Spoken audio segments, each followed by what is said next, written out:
Hi guys, welcome back to another video of unfiltered sister stories. ఇవాళ special ఏంటిదంటే sponge dosa అనమాట. మేము bed dosa అని కూడా అంటామండి. ఈ పావుతో 2 గ్లాసుల బియ్యం తీసుకొని నానబెట్టుకోవాలన్నమాట. ముందు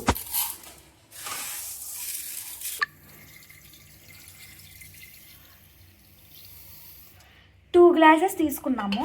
ఇప్పుడు దీన్ని బాగా కడుక్కోవాలన్నమాట ముందు వాటర్లో. అంటే ఏమైనా వడ్లు కానీ ఏమైనా రాళ్ళు కానీ పురుగులు కానీ ఉంటే పోతాయి. ఇట్లా నీట్గా కడుక్కోవాలన్నమాట. ఇప్పుడు ఇది మనము 5 to 6 hours నానబెట్టాలన్నమాట బియ్యం. ఇదే బియ్యం నానబెట్టినాక అటుకులు కూడా నానబెట్టుకుంటాం అన్నమాట. అటుకులు వేరే గిన్నెలో, బియ్యం వేరే గిన్నెలో నానబెట్టుకోవాలి. బియ్యం ఇందులో, ఇప్పుడు అటుకులు. 2 గ్లాసుల బియ్యం వేసుకున్నాం కాబట్టి 1 గ్లాస్ అటుకులు వేసుకుంటున్నాము. సో ఒక పావు గ్లాస్ ఏమంటారు, పావు ఫుల్గా అటుకులు. ఇప్పుడు దీనిని మనము నానబెట్టుకోవాలి. ఒకసారి కడుక్కొని నానబెట్టుకోవాలి. అటుకులు మొత్తం మునగకూడదు, కొన్ని మునగాలి. ఎందుకంటే ఏమంటారు, ఎక్కువ వాటర్ వేసేసామనుకోండి అందులో ఉన్న న్యూట్రియంట్స్ అవన్నీ వెళ్ళిపోతాయి అన్నమాట. సో కొన్నే వేసుకోవాలి. ఇంకోటి ఏంటంటే అటుకులు చాలా త్వరగా నానిపోతాయి.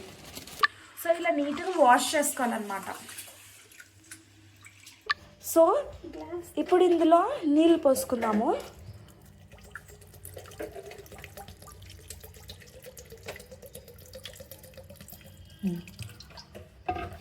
ఇంత చాలన్నమాట.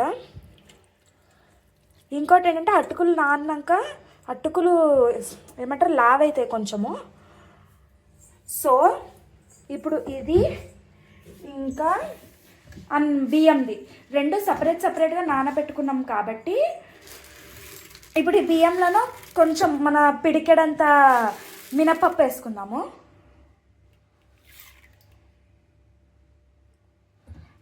ఇప్పుడు ఇది ఇంకా అటుకులు ఒక 6-7 hours నానాలన్నమాట. అవి నానాక మళ్ళీ కలుద్దాం. సో ఇందాక చెప్పినట్టు 6-7 hours నానాలి అని చెప్పాం కదండి. సో ఇవి 6-7 hours అయిపోయింది. ఇప్పుడు దీన్ని అటుకులని మిక్సీకి పట్టాలన్నమాట. 2 సపరేట్గా పట్టుకోవాలి. ముందు ఈ బియ్యం ఇంకా మినపప్పు నానబెట్టింది మిక్సీకి పట్టుకోవాలి. ఇది అంతా అయిపోయాక అటుకులది పట్టుకోవాలి. సో ఇప్పుడు బియ్యం ఇంకా మినపప్పు నానబెట్టాము కదా, అది మిక్సీ జార్లోకి తీసుకుందాము. సో ఇలా ఒకవేళ మీ ఇంట్లో వెట్ గ్రైండర్ ఉంటే దాంట్లో కూడా వేసుకోవచ్చు. మా ఇంట్లో లేదు కాబట్టి మేము మిక్సీకి తిప్పుకుంటాం. సో బియ్యం వేసేసి కొన్ని వాటర్ వేయాలన్నమాట. వాటర్ వేసి ఇప్పుడు దీనిని మిక్సీకి పట్టుకుంటాము. చూసారా, మిక్సీకి పట్టుకున్నాను. ఇప్పుడు ఇది ఇలా ఉంది. ఇంకొంచెం మెదగాలన్నమాట. పలుకుల్లా ఉండకూడదు. సో ఇప్పుడు ఇది పర్ఫెక్ట్ కన్సిస్టెన్సీ. దీన్నంతా ఇప్పుడు ఒక గిన్నెలోకి తీసుకుందాము.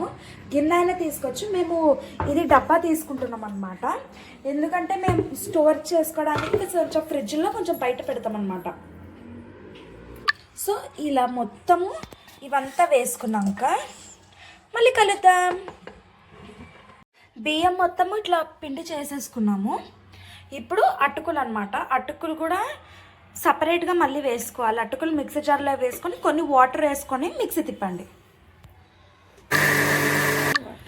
అది పేస్ట్ మిక్సీ అయిపోయాక ఇలా అవుతుంది అన్నమాట. సో ఏదైతే ఈ మిశ్రమం ఉందో ఇది ఇందులోకి ట్రాన్స్ఫర్ చేసుకోవాలి.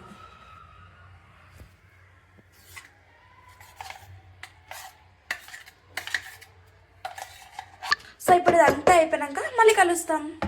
సో ఇందాక అటుకులంతా ఇలా వేసేసామండి. ఇప్పుడు దీన్ని ఒక మంచి మిక్స్ ఇవ్వాలి. ఇప్పుడు ఇది ఏదైతే ఇది ఉంటుందో ఇది నైట్ అంతా బయట ఉంటుందన్నమాట. ఫర్మెంట్ అవ్వాలన్నమాట పిండి. ఇంకొకటి, ఒకవేళ మీ దగ్గర పులిసిపోయిన మజ్జిగ ఉన్నా అది వేసి నైట్ అంతా పెట్టండి. దోశలు అనేవి స్పాంజీగా వస్తాయి అన్నమాట. లేకపోతే లేదు, అది జస్ట్ ఆప్షనల్. సో ఇప్పుడు ఇదంతా చాలా మంచిగా కలుపుకున్నామండి.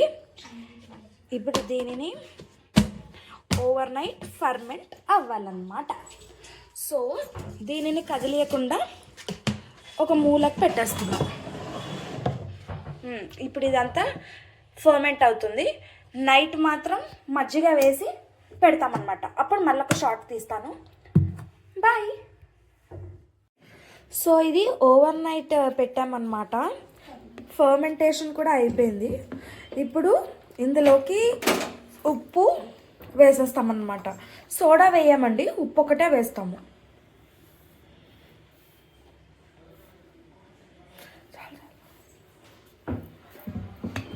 ఉప్పు వేసుకొని బాగా కలుపుకొని, ఒకవేళ వాటర్ కన్సిస్టెన్సీ చూసుకొని వాటర్ తక్కువైతే వాటర్ వేసుకోండి. ఇంకోటి ఏంటంటే మేము ఆల్రెడీ మజ్జిగ వేసాము, షూట్ చేయడం మర్చిపోయినా. సో ఇప్పుడు ఒక స్పూన్ ఆయిల్ వేసుకొని ఒక స్పూన్ ఫుల్ బ్యాటర్ వేసుకొని ఇందులో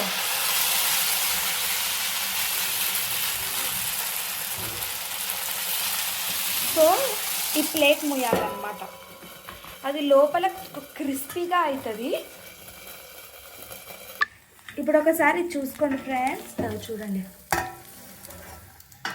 ఇది ఫ్లిప్ చేయమన్నమాట దోశ. పైన బ్యాటర్ అనేది మొత్తము ఇట్లా వైట్ కనపడకుండా ఇట్లా అయితే కుక్ అయినట్టు షైన్ రావాలన్నమాట. సో ఈరోజు మా టిఫిన్ స్పెషల్ వచ్చేసి bed dosa plus chutney or sponge dosa. ఇంకా మా ఛానల్ని ఎవరైతే సబ్స్క్రైబ్ చేసుకోలేదో వెంటనే సబ్స్క్రైబ్ చేసుకోండి. ఇంకా ఈ రెసిపీని ట్రై కూడా చేయండి. బాయ్.